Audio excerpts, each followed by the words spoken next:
Christmas குடிலுக்கு எங்கள் அம்மா எப்படி முளை போடுவாங்கன்ட்டு பார்க்கலாம். சர்ச்சு முன்னாடி நல்ல வெள்ளை மண் எடுத்துகிட்டு வந்துட்டு புதுசாக தண்ணி வர்ற அன்னைக்கு பைப்பில் தண்ணி பிடிச்சி அதில் தான் முளை போடுவாங்க. சிறுபயிறு, கம்பமுள், ராகி, நெல், கடுகு அப்படின்ட்டு போடுவாங்க. எங்கள் ஊரில் முளை பெட்டி அப்படின்னு தாத்தா பாட்டியெல்லாம் செய்வாங்க. பனை ஓலையில் செய்வாங்க பெட்டி மாதிரி. அதில் எல்லார் வீடுகள்லையும் முளைக்க போடுவாங்க. இது ஒரு டிசம்பர் 10ஆம் தேதியே போடுவாங்க. போடும்போது டிசம்பர் 25ஆம் தேதி கிறிஸ்மஸ் அன்னைக்கு நல்லா வளர்ந்து வந்திருக்கும்.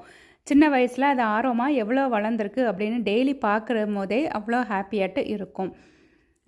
சர்ச்சிலையும் வைப்பாங்க. இதை கொண்டு போய் வீட்டில் இருக்க குடிலையும் கொண்டு வைப்பாங்க. சர்ச்சில் இருக்க குடியில் இதை நாங்கள் எவ்வளோ வளர்ந்துருக்கு எல்லாருக்குள்ளது அப்படின்னு ஆர்வமாக நின்று பார்த்துட்ருப்போம். அதுக்குன்னு ஒரு நல்ல ஒரு வாசனை கூட வரும்.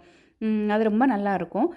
இதே பழக்கம் இருக்கணும் அப்படின்ட்டு நானும் எனக்கு பசங்கள்கிட்ட அவங்க கையால் இந்த சீட்ஸ்லாம் போட்டு வளர வைப்பேன். அந்த ட்ரெடிஷன் அப்படி இருக்கட்டும் அப்படின்ட்டு.